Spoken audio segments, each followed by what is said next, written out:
Radhare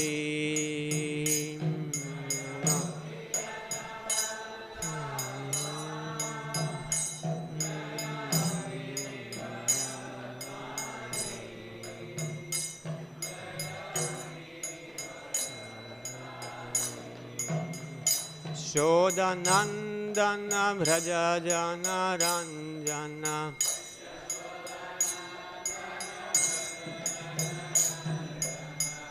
Shodanandana Vrajajana Ranjana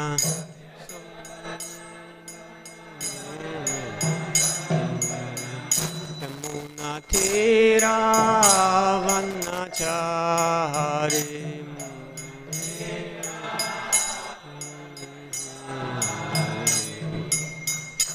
Jayo Radha Madhava Jayo Kunja Behari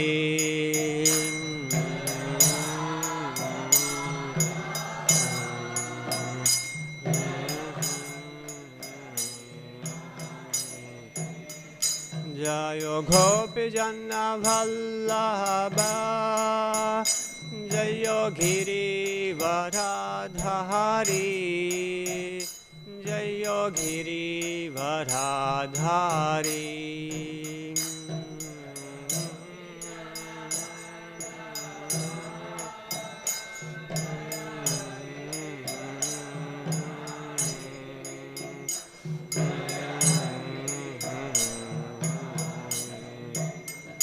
Shodanandana Vrajajana Ranjana Shodanandana Vrajajana Ranjana Shodanandana Vrajajana Ranjana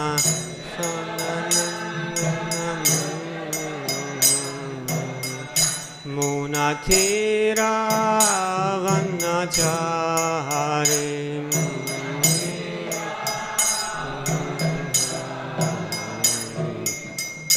Jayo Radha Madhava Jayo Kunja Behari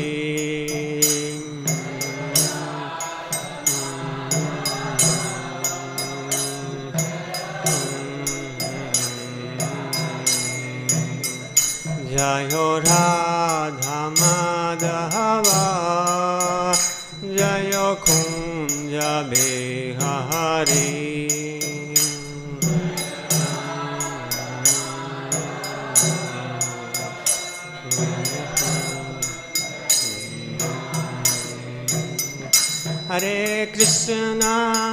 Hare Krishna, Krishna Krishna, Hare Hare, Hare Rama,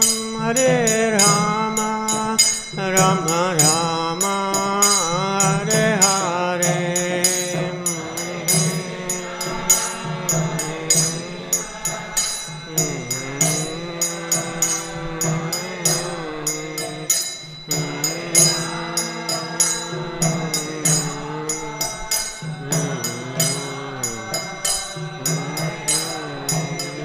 Hare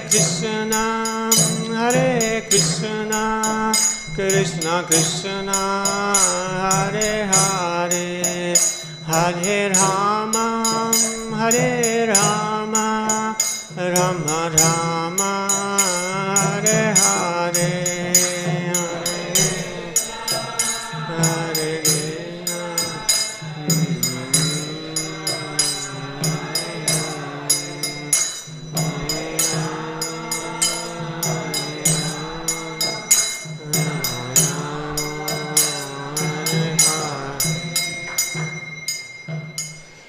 Radha Madhava ki jai, Srila Prabhupada ki jai, Grantara Srimad Bhagavatam ki jai.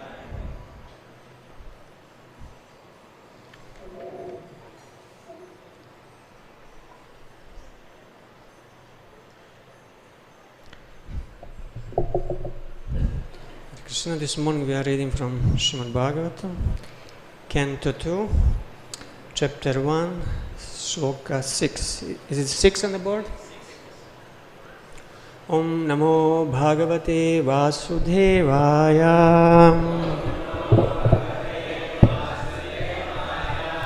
Om Namo Bhagavate Vasudevaya. Om Namo Bhagavate Vasudevaya.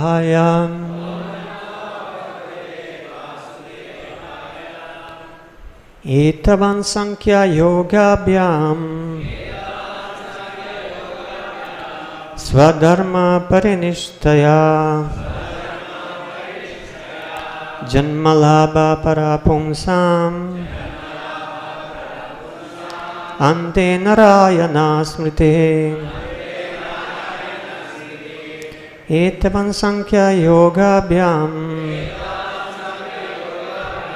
Swadharma Parinishtaya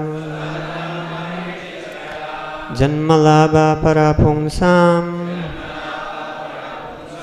Ante Narayana Smriti. Please chant.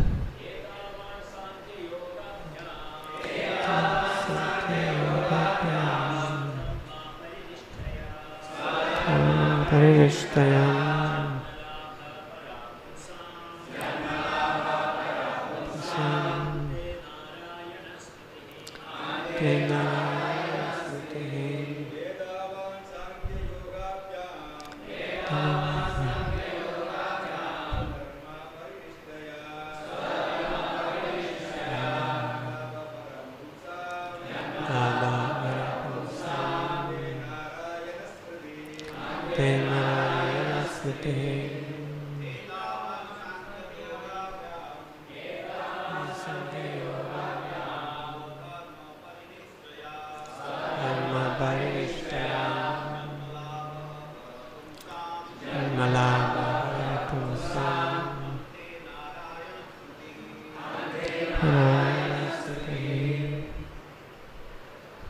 Ladies,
Etavan, all these, Sankhya, complete knowledge of matter and spirit, Yogabhyam, knowledge of mystic power, Swadharma, particular occupational duty, Parinishtaya, by full perception, Janma, birth, Labha, gain, Para, the supreme, Pumsam, of a person, Ante, at the end, Narayana, the personality of Godhead, Smriti, remembrance. Translation and purport by His Divine Grace, A.C. Bhaktivedanta Swami Srila Prabhupada. The highest perfection of human life, achieved either by complete knowledge of matter and spirit, by practice of mystic powers, or by perfect discharge of occupational duty, is to remember the personality of Godhead at the end of life. Purport. Narayana is the transcendental personality of Godhead beyond the material creation. Everything that is created, sustained, and at the end annihilated is within the compass of the Mahat Tattva, material principle, and is known as the material world. The existence of Narayana, or the personality of Godhead, is not within the jurisdiction of this Mahat Tattva, and as such, the name, form, attributes, etc. of Narayan are beyond the jurisdiction of the material world. By the speculation of empiric philosophy, which discerns matter from spirit, and by cultivation of mystic powers, which ultimately helps the performer to reach any planet of the universe or beyond the universe, or by discharge of religious duties, one can achieve the highest perfection provided one is able to reach the stage of Narayana Smriti, or constant remembrance of the personality of Godhead. This is possible only by the association of pure devotee, who can give a finishing touch to the transcendental activities of all jnanis, yogis, or karmis, in terms of prescribed duties defined in the scriptures. There are many historical instances of the achievement of spiritual perfection, such as that of the Sanakadi rishis or the 9 celebrated Yogendras, who attained perfection only after being situated in the devotional service of the Lord. None of the devotees of the Lord ever deviated from the path of devotional service by taking to other methods as adopted by the jnanis or yogis. Everyone is anxious to achieve the highest perfection of his particular activity, and is indicated herein that such perfection is Narayana Smriti, for which everyone must endeavor his best. In other words, life should be molded in such a manner that one is able to progressively remember the personality of Godhead in every step of life.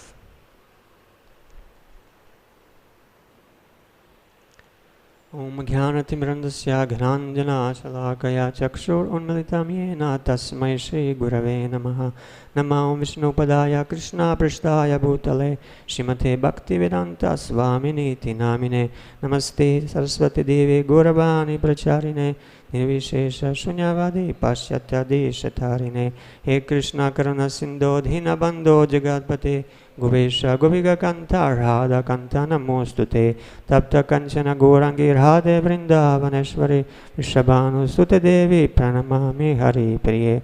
Namo Mahavadanyaya Krishna Prema Pradayate Krishna Krishna Chaitanya Namne Gorat Vishe Namaha. Jai Shri Krishna Chaitanya Prabhu Nityananda Shri Advaita Gadadhar Shivasadi Ghora Bhakta Vrinda.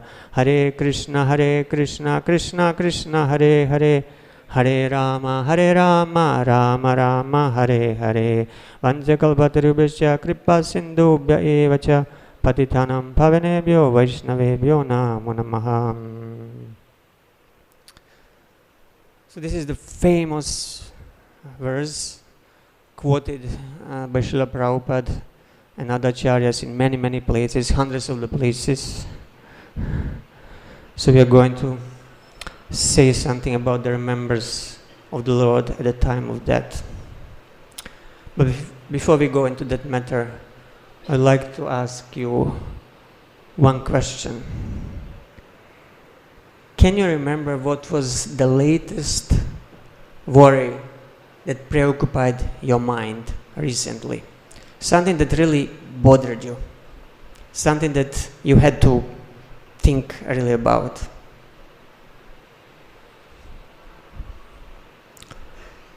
I can give you some proposals what it could be. Maybe it was a shopping worry. You wondered whether to buy iPhone 13 or iPhone 14. Or if you had a nice apartment in Mayapur, maybe whether to buy blue curtains or green curtains for your house. Of course, this look very trifling and insignificant. So there must be some more significant worries that are more justified. Last 2 years, whole world worried about something. You remember? What was that? The virus, COVID-19. Everybody was thinking about the COVID, the mask, vaccines. Now there is another mainstream worry. It's called climate change. Planet is heating up. and we are supposed really to worry about that. And then this winter in Europe, they are worrying about whether they'll have heating or they'll freeze, because the gas is not anymore there. Somewhere else, they might worry whether they'll have enough to eat, maybe in some countries in Africa. Or elsewhere, they're worrying whether somebody will press a nuclear button. Maybe there will be nuclear war. These are all authentic reasons to worry. But if we worry all the time, it can turn into some sort of disease, even a compulsory behavior. I have one friend, he's a very nice devotee, but he has one problem, that at night he has to multiple times go around the house and check whether all the doors are closed, to check if the taps, water taps, are not leaking, and also whether the gas is not leaking. And his wife she's getting nuts, what are you doing? But he cannot help, he's just forced. Although he knows it's foolish, but he has to do these things. It's just compulsive worry. Yeah. So are our worries beneficial? How many of us worry about remembering Krishna at the moment of death, even as devotees? Anybody had this worry? I don't think so many of us worry about this thing at this present moment. Maybe if we have 2 days before that, then we might worry.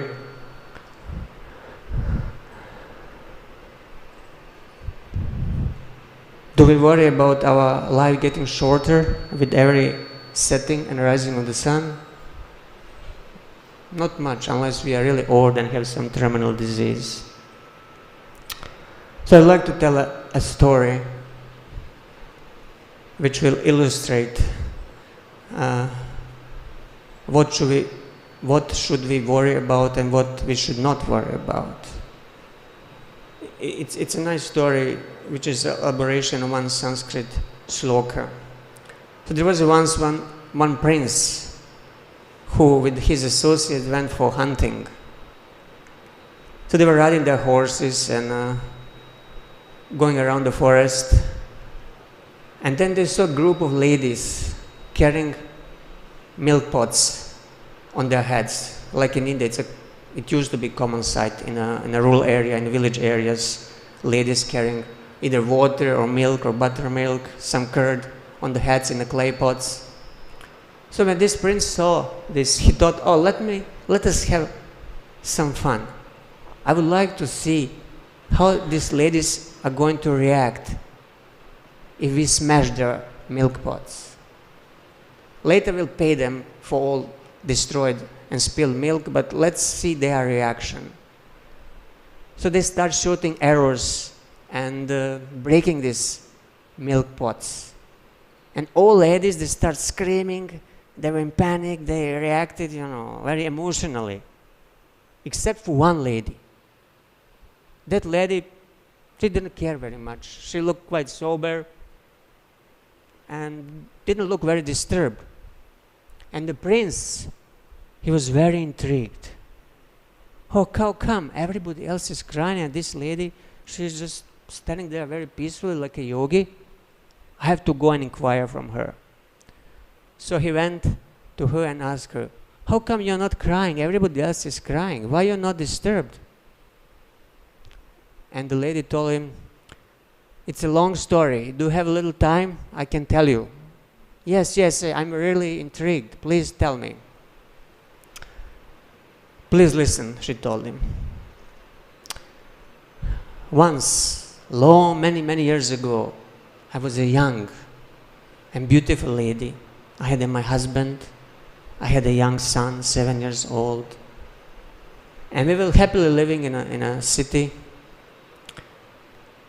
So once it happened that the king of that city, he became attracted to me, and he sent me a letter asking me to meet him for his enjoyment.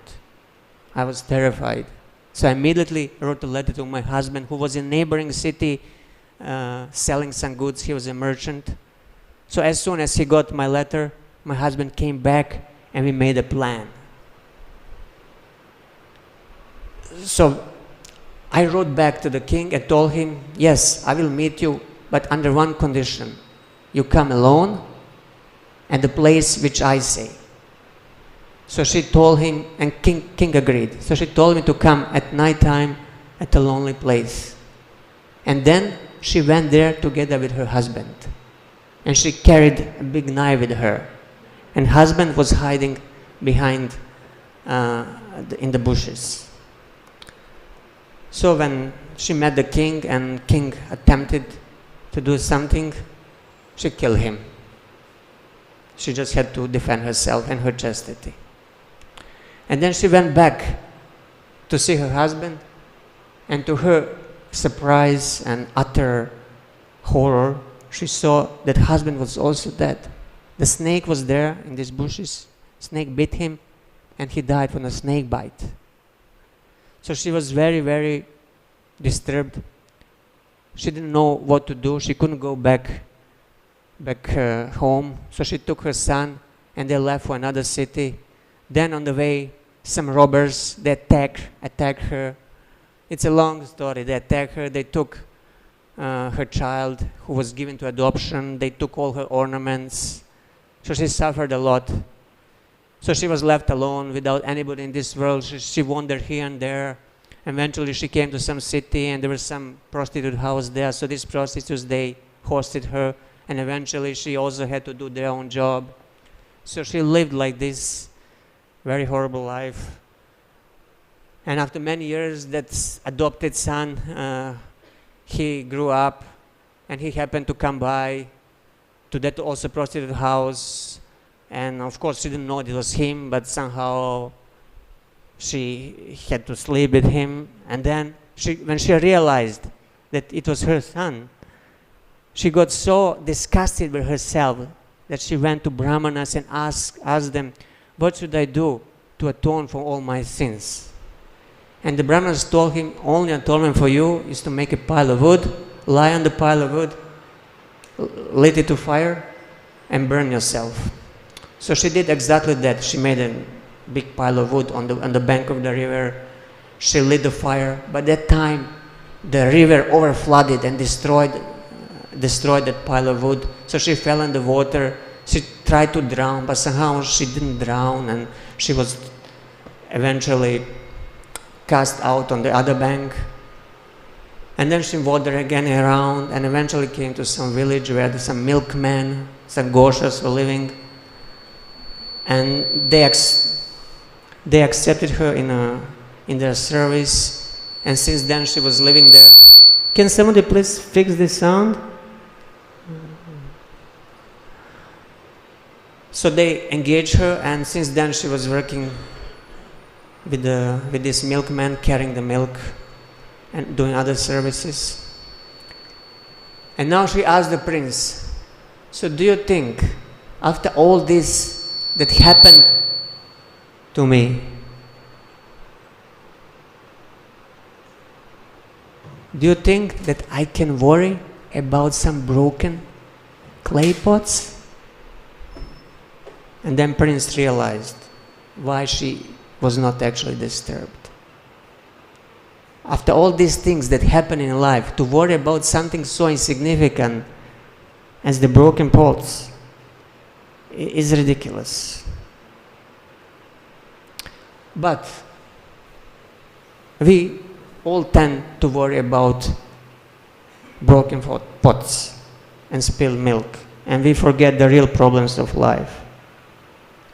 We forget that we are supposed to die one day, and that the final exam is waiting for us.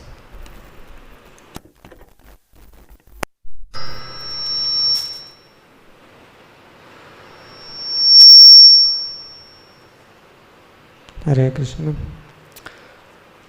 So who cares whether I have iPhone 14 or 13 or some old Samsung phone? Who cares if he didn't greet me in the morning, or he looked at me in a wrong way, or he said that she said something unpleasant about me? All these things are called by one word. There is one word called tucha. This is a very nice Sanskrit word. Means banal, insignificant, trifling. It also means chaff. When you thresh the rice, what is left when you take out the grain is that chaff, that husk, which is completely worthless, empty. So when we lose our perspective, when we lose the big picture, then we tend to worry about insignificant things. And this is all the result of living in some imaginary world of our mind. Nowadays they have something called virtual headset. You know, you put this headset and you live in some sort of virtual world where you imagine doing certain things. But in one sense, to smaller or bigger degree, we all live in this virtual world of our minds, where we make small things very big, and also opposite, we forget about the big things. So worry is one sign that we are not really living in reality, that we live in the virtual world of our mind. And mind that is not in sattva guna, that is predominated by rajas and tamas, is never happy in the present moment, always laments with the past and hankers for something in the future.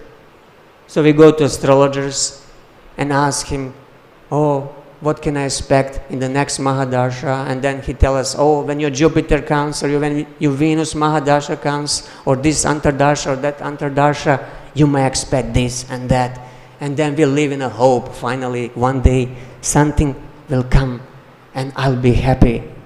But when that comes, again, we are not happy, because we are in the same state of mind, which is predominated by Raja and Tamaguna, and by default, it cannot be happy.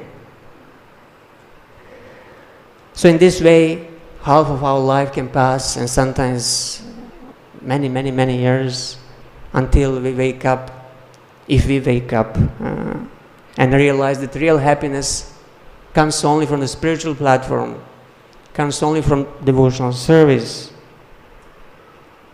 So only from the Brahma Bhuta platform, actually, when one has realized that he is not his body and not his mind, he can actually be happy.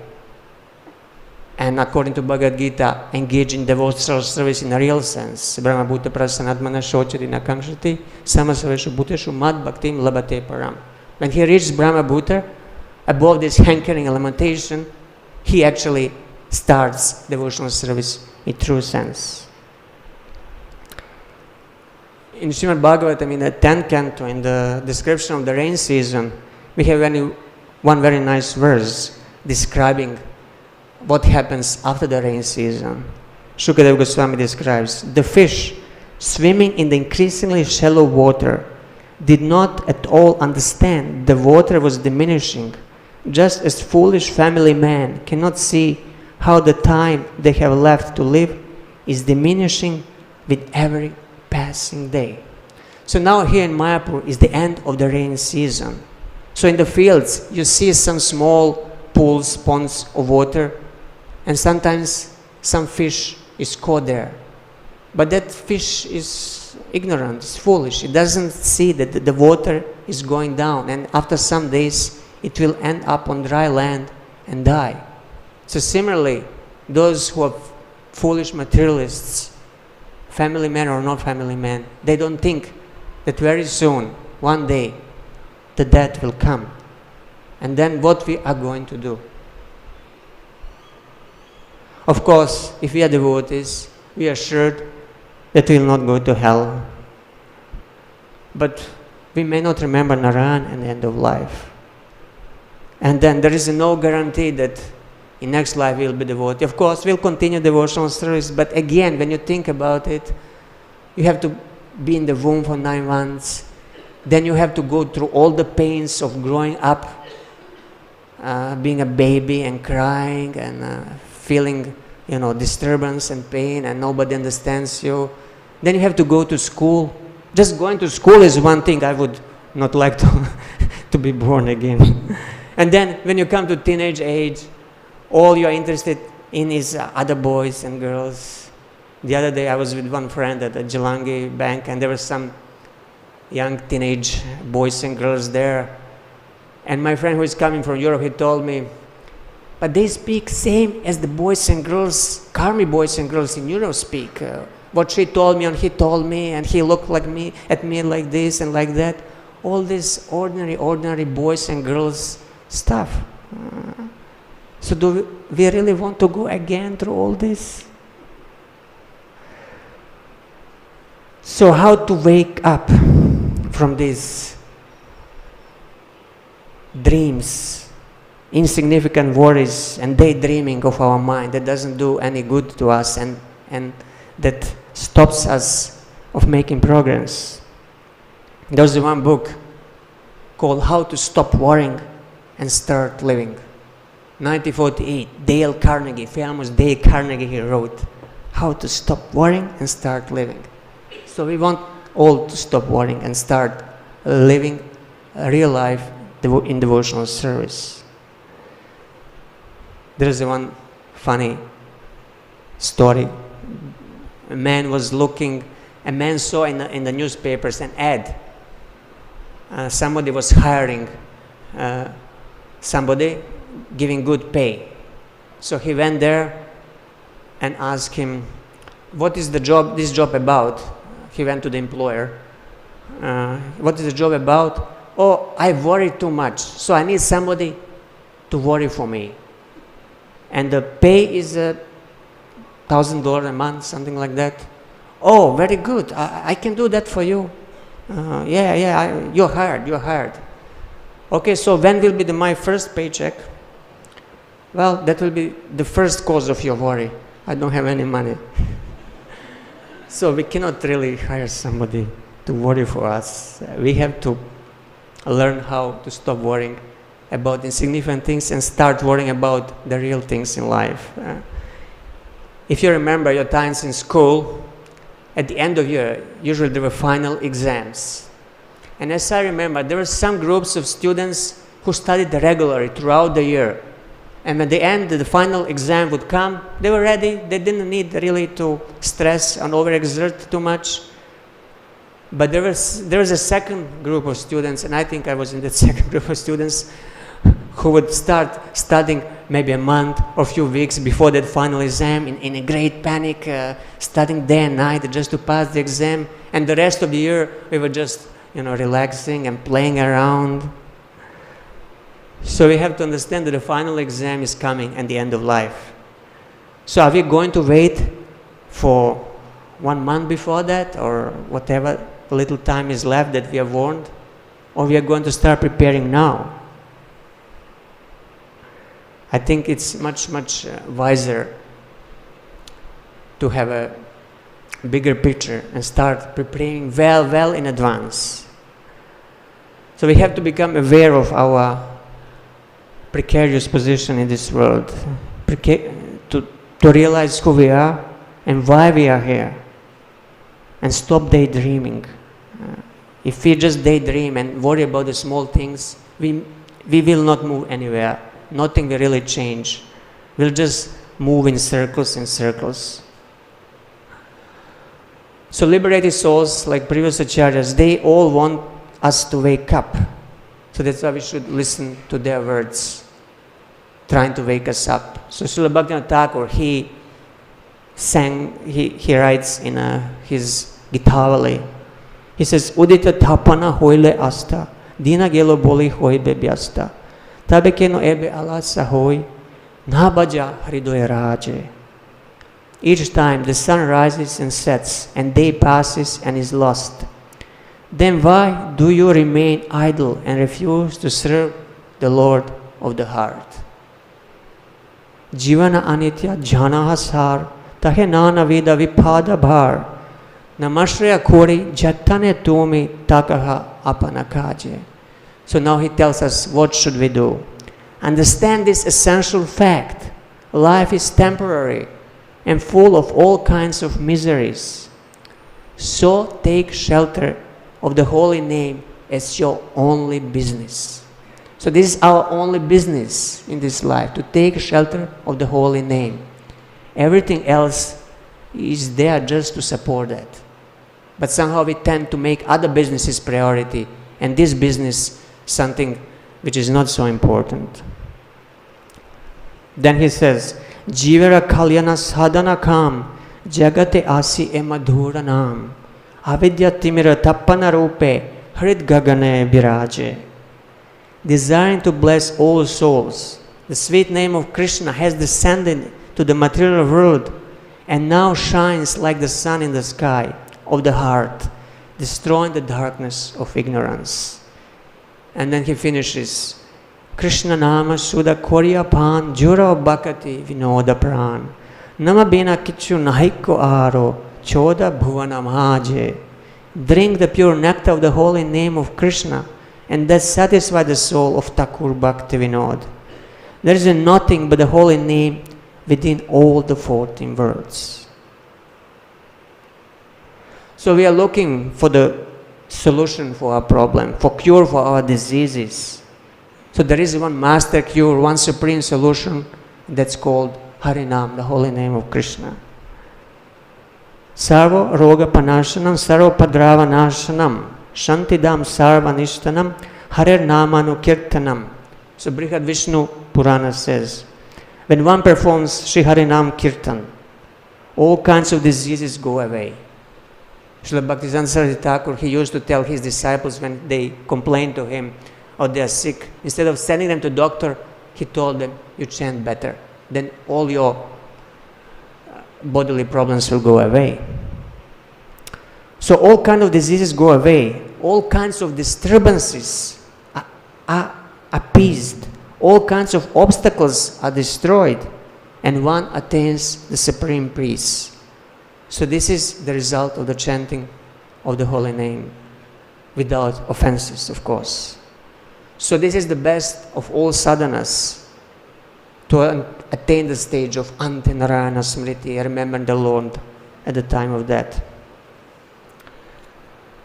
So it's called Harinam Sadhana. There are different types of sadhanas. You can, some devotees during Kartik, they vow to fast from grains or from certain edibles.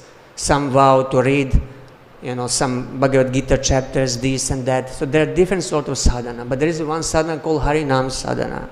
It's sadhana of chanting the holy names. So Srila Bhaktivinoda Thakur in his famous Jaiva Dharma, he elaborates about this Harinam Sadhana for those who are desirous to take it up during the Kartik and during any other month. So he says, one should constantly perform Harinam by counting the names properly on the Tulsi Mala, or in the absence of that, counting on the fingers. Of course, nowadays the clickers are very popular, but there is advantage of chanting on Tulsi Mala, and he will explain here. So one should always stay away from offenses. The fruit of Sri Harinam is Krishna Prema, and it's attained by chanting Shuddhanam. So what is the purpose of counting? So the purpose of keeping count is for the sadhaka to understand whether his practice of Sri Harinam is increasing or diminishing. So by counting, we know whether we are increasing, diminishing, or stagnating. So 16 is given to us as the minimum, but if we never ever increase, then something is better than nothing, but actually we are meant to increase.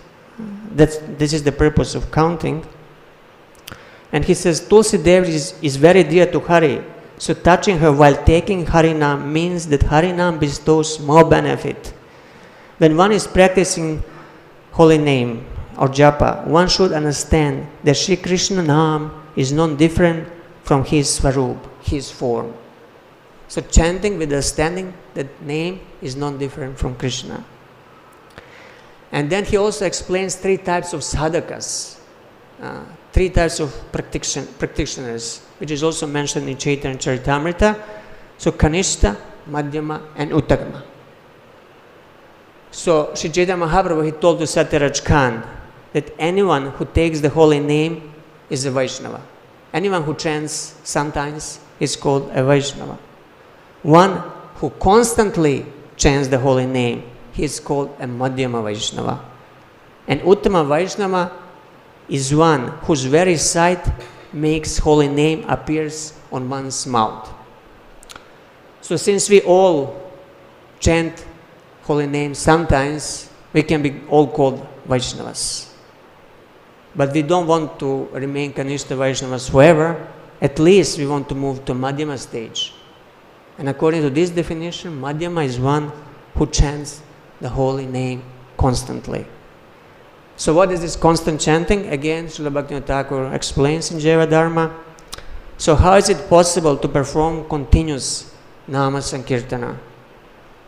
Continuous Nama Kirtan means performing Kirtan of Sri Harinam at all times, while sitting, getting up, eating, or working, except while sleeping. Because when you sleep, you're not conscious and you cannot really control it, but at all other times, you are in control.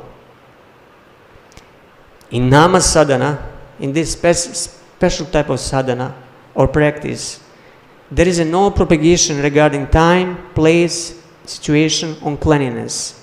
That is, one may be in pure or impure condition. It doesn't matter. He is considered pure if he chants the holy name. So this constant chanting, this is not invention of Bhaktivinoda Thakur for some very elevated source. Actually, it's mentioned throughout the Srila Prabhupada's books. I checked in Veda base, 143 times the term continuous chanting is mentioned in Prabhupada's books. It appears 143 times. And just few shlokas away from this shloka, Shukadeva Goswami speaks to Maharaj Parikshit in the shloka 11. He says, Eta nirvidyamananam ichatam akuto bayam yoginam nripa nirnitam harer nama anukirtanam. Harer nama anukirtanam. So, O King, constant chanting of the holy name of the Lord after the ways of the great authorities is a doubtless and fearless way of success for all, including those who are free from material desires, those who are desirous of material enjoyment, and also those who are self-satisfied by the dint of transcendental knowledge. So constant chanting is the way of success for everybody, regardless of their present material position.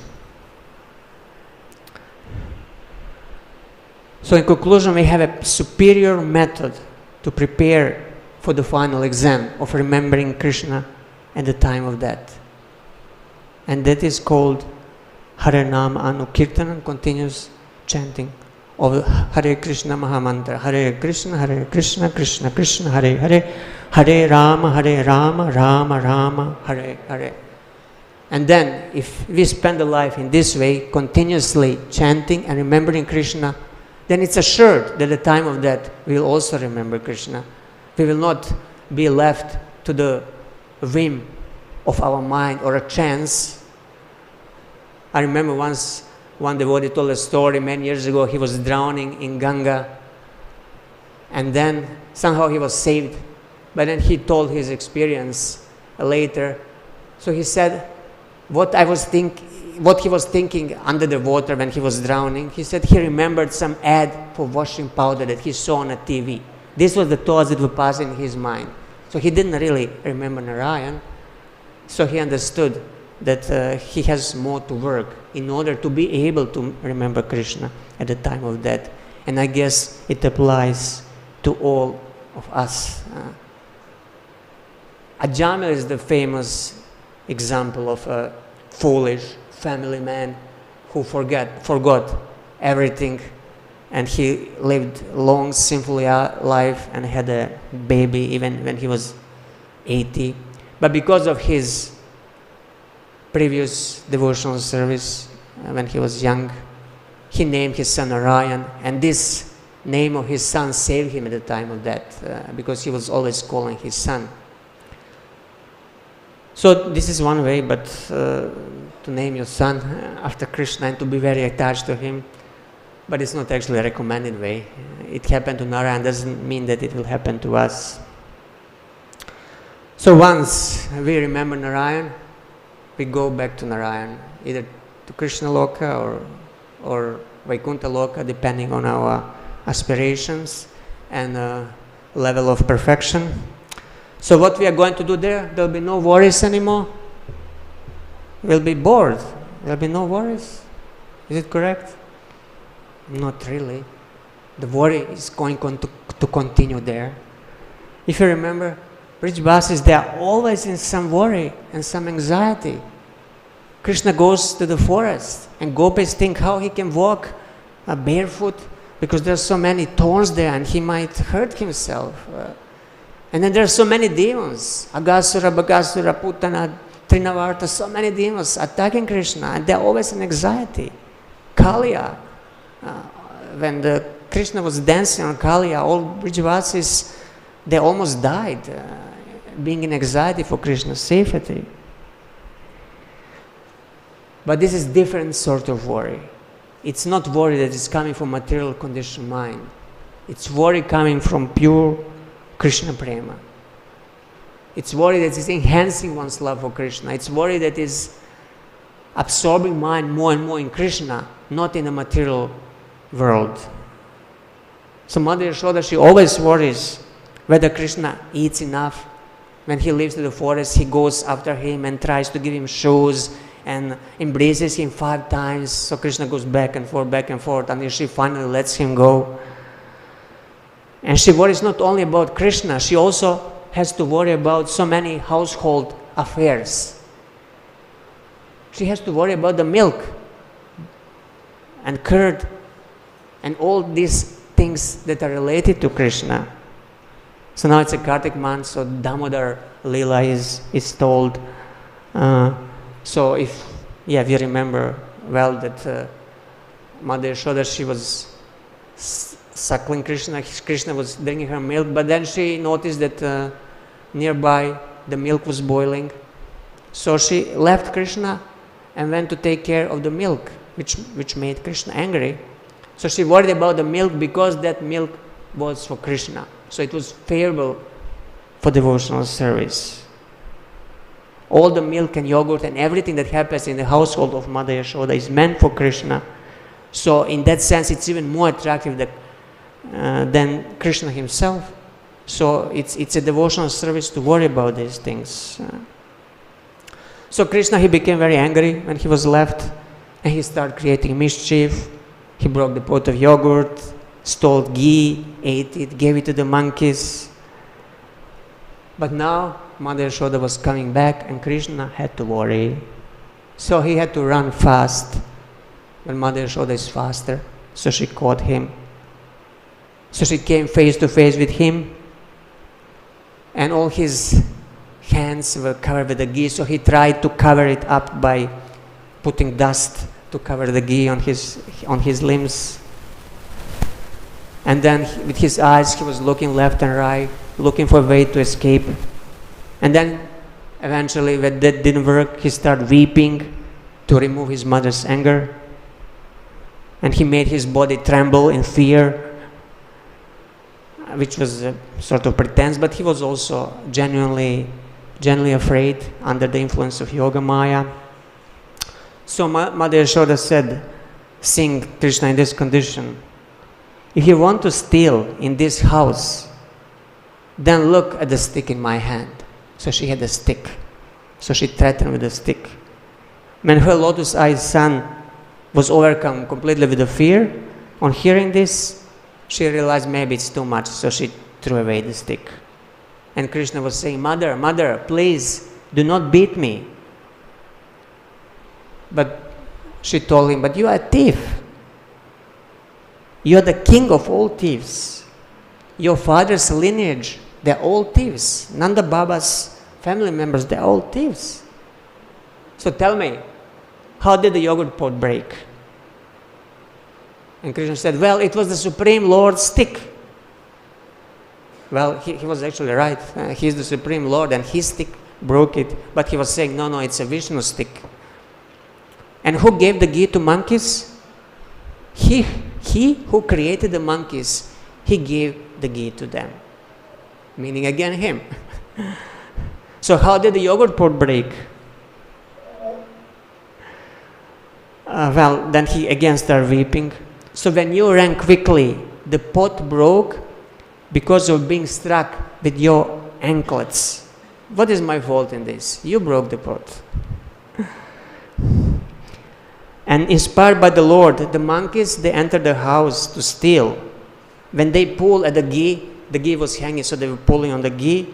I caught it. So actually, I saved the ghee. So what is my fault?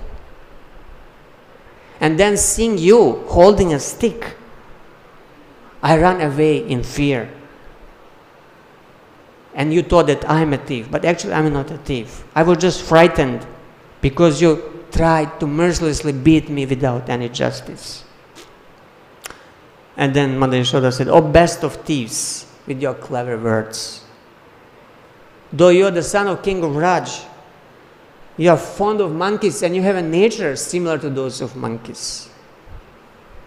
And Krishna replied, "If I'm a monkey, then I will go to the forest and stay there."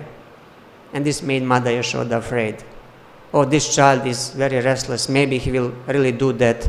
So maybe I do something to prevent him. So I will bind him. O thief who bewilders everyone with your restless eyes, do not think of avoiding me. After binding you up, I will go to the house quickly. And then the lila goes on and on, as we know. So the warring will be there in the spiritual world, but it will be spiritual warring, and it will be blissful. Warring in the material world is miserable. It just makes you depressed, pulls you down, and pulls away your mind from Krishna. But once we are completely absorbed in Krishna, once we are with the Krishna, everything that happens there will be sort of transcendental ecstasy. So we should work very hard in this lifetime to remember Krishna at the time of death. Then in next life we can worry for Krishna. So I think I'll stop here if you have any comments or questions.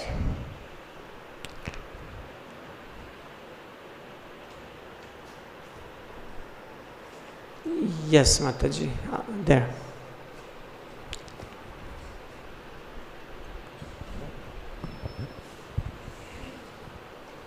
Thank you very much. It's Hello. okay. Hariwal.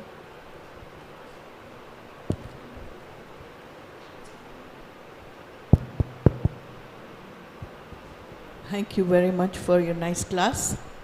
You mentioned about anxiety and how through japa sadhana that could be relieved. So I have a testimonial, not only that, but many of my friends who go to Harinam Sankirtan and they were full of anxiety. Personally myself, I have a habit of taking on too much challenges or services, and then I end up in anxiety, what comes first, which one shall I do first? But simply by going to Harinam, honestly, everything's fall in place. So that's my personal testimony. The Harinam Sankirtan, which is recommended by Lord Chaitanya Mahaprabhu himself.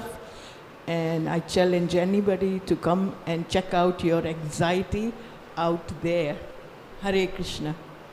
Thank you, thank you. Yeah, this is the best medicine.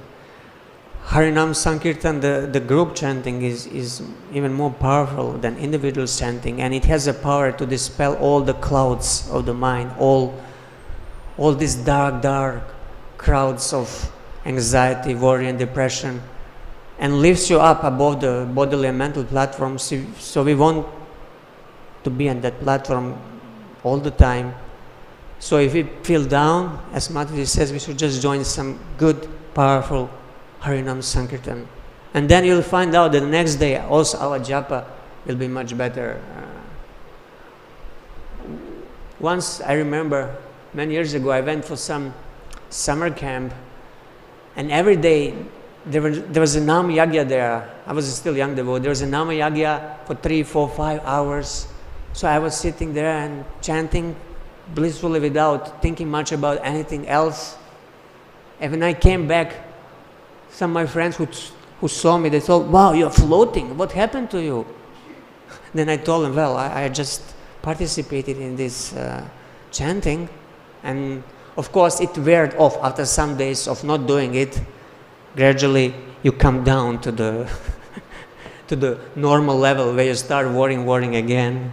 So somehow we want to come up there above these mental clouds, like the planes when they fly.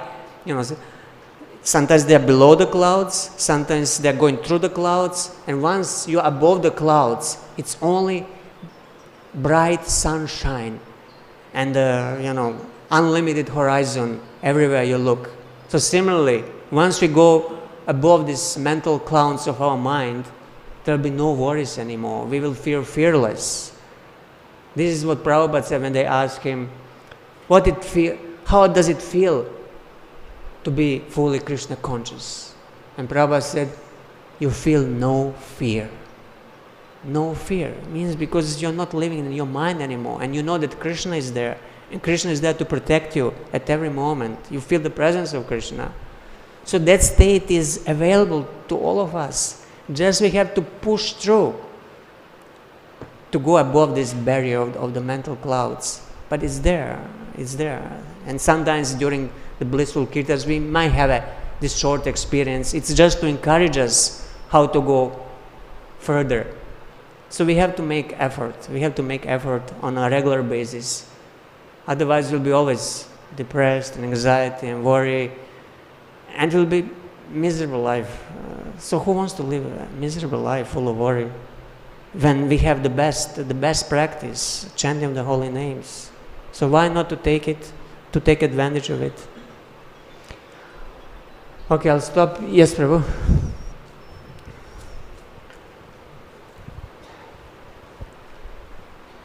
Hare Krishna. Thank you, Prabhuji, for a nice class. I have two questions. You have given some reference, Canto 10, like fish, the foolish fish does not understand how the water level will decrease. Can you say me, please, the reference, Canto 10? Yeah, this is 20th chapter. Just 1 second.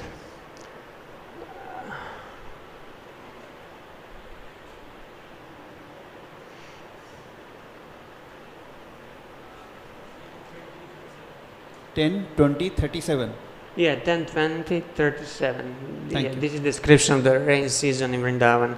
37. 10, 20, 37. Yes. Thank you. The next question is that I have doubt with your first the story about the woman. She lost her husband and the child. So how does that story fit to this Swadharma Parinishthaya and Ante Narayana Smriti? This story was there to illustrate that we should not worry about small, insignificant, banal, trivial things, because these worries are making us forget the bigger picture, forget why we are here and what we are supposed to do and what we are supposed to worry about. We are supposed to worry about how we will remember Krishna at the time of death. So we are not supposed to worry about the broken milk pots and other sort of trifles and other insignificant things. So one who has suffered a lot in his life, like that lady in the story was, he cannot worry anymore about small, stupid things, because he went through so many things. So why he's going now to worry about what is he going to eat today for breakfast or for lunch? It's irrelevant for one who has experience. So if we have enough experience how dangerous this world is, how it's not a place for gentlemen, then we will not be worrying about small things. So this is how that story relates. Thank you so much, Prabhuji. Thank you. Yes, Prabhu.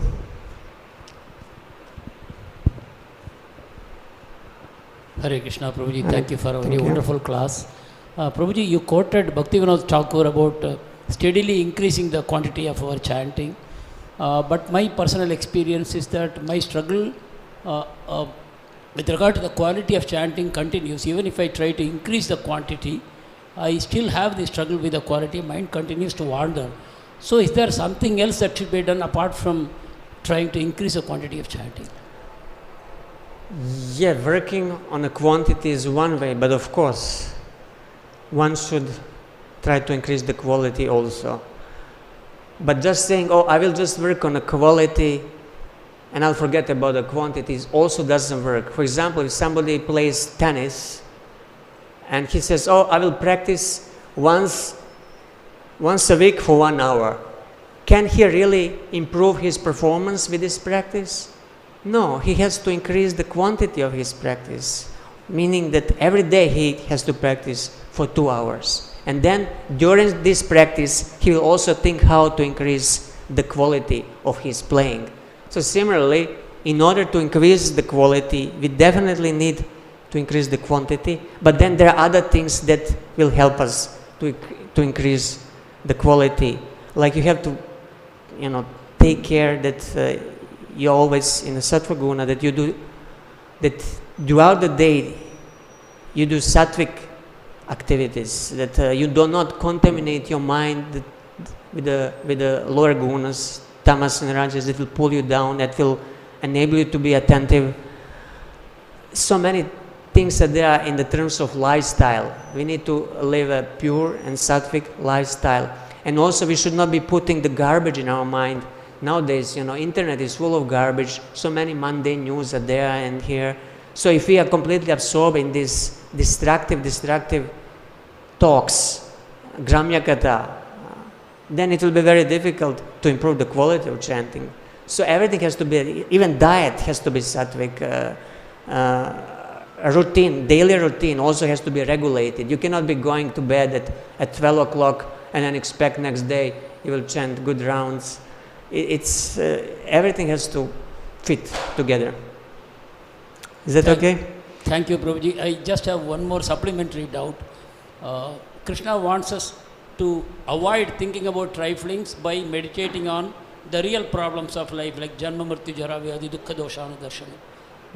So should we focus on this, or should we focus on Manmana Bhava Mad Bhakto, which is the recommendation for a devotee?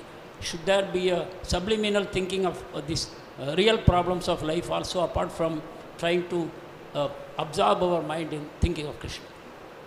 Definitely we need to deal with the problems of the daily life. You cannot avoid them. But it will be much easier to deal with them if you remember Krishna at the same time. Meaning you chant Hare Krishna while walking, while sitting, while taking prasadam, or engaging Krishna Katha. Then you'll be more equipped to deal with the daily problems. So at the same time, especially if we are grihastas, we have to deal with these problems, but at the same time we have to remember Krishna. Then it will make our material life also easier and spiritualize it.